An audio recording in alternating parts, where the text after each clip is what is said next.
C'est à 20h45 que Sa Majesté le roi de l'Eswatini est arrivé à la présidence de la République. Il est accueilli par son Excellence le président de la République Macky Sall. Tout blanc vêtu, les deux personnalités se sont retirées loin des caméras pour s'entretenir. Au menu de cette tête-à-tête qui a duré 3/4 d'heure, la coopération bilatérale entre les deux nations. Macky Sall a renouvelé l'engagement du peuple sénégalais à œuvrer pour l'intérêt commun. Nous voulons renforcer les liens d'amitié entre nos deux pays et exprimer en même temps notre engagement panafricain.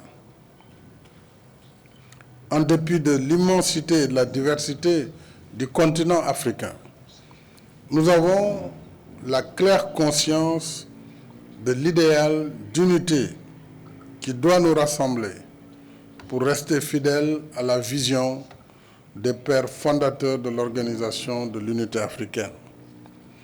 Partout en Afrique, nous avons les mêmes défis. C'est pourquoi il est indispensable que nous cherchions ensemble les voies et moyens de relever les défis. Ainsi, au cours de nos échanges, nous avons discuté des questions d'intérêt commun.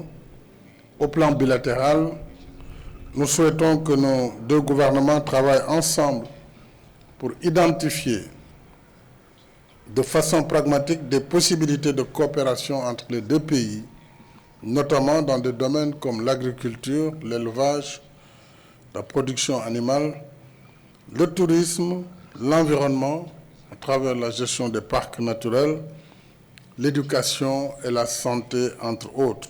Cette visite d'État s'inscrit également dans le cadre d'une approche de partenariat économique pour un partage d'expériences dans différents secteurs d'activité. Le chef de l'État en a profité pour magnifier la zone de libre-échange continentale africaine. Nous avons réaffirmé notre engagement commun pour l'intégration africaine et salué ensemble l'entrée en vigueur de l'accord sur la zone de libre-échange continentale, dont le lancement aura lieu dans 2 jours au sommet extraordinaire de l'Union africaine à Niamey. Your Majesty, thank you again for your visit, and the floor is now yours if you wish to make some comments. Pour sa part, Sa Majesté le roi Mswati III a magnifié l'accord d'amitié paraphé entre les deux homologues qui sans nul doute va ouvrir la voie à un partenariat économique fécond. La cérémonie de signature du traité d'amitié entre nos deux pays, auquel nous venons d'être témoins aujourd'hui, est un pas important dans la bonne direction. Nous avons confiance que ce développement va bénéficier à nos deux peuples. L'objectif principal de notre vision 2022 est d'améliorer le niveau de vie de l'ensemble de nos populations par le biais de l'accès à des services de qualité, la création de richesses et des opportunités d'emploi.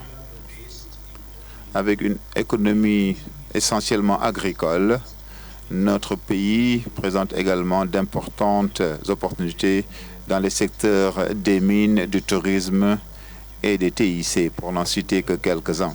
Membre de l'Union africaine, l'Eswatini, par la voix de son roi, a également affiché ses craintes des conflits qui gangrènent le continent et invite à une meilleure implication pour une paix durable en Afrique. Monsieur le Président, dans certaines parties de notre continent, les conflits et la guerre continuent à déstabiliser la paix et la stabilité que nous chérissons tous. Il ne peut y avoir de développement significatif lorsque les ressources nationales sont utilisées pour financer des activités terroristes et des conflits. Le royaume d'Eswatini salue l'entrée en vigueur de la zone de libre-échange africaine qui vise à promouvoir les échanges commerciaux intra-africains. Au niveau international, Nous appelons toujours à la réforme des Nations Unies conformément à la position africaine adoptée lors de notre consensus. Sa Majesté a été élevée par son Excellence Macky Sall au rang du Grand Croix de l'Ordre national du Lion.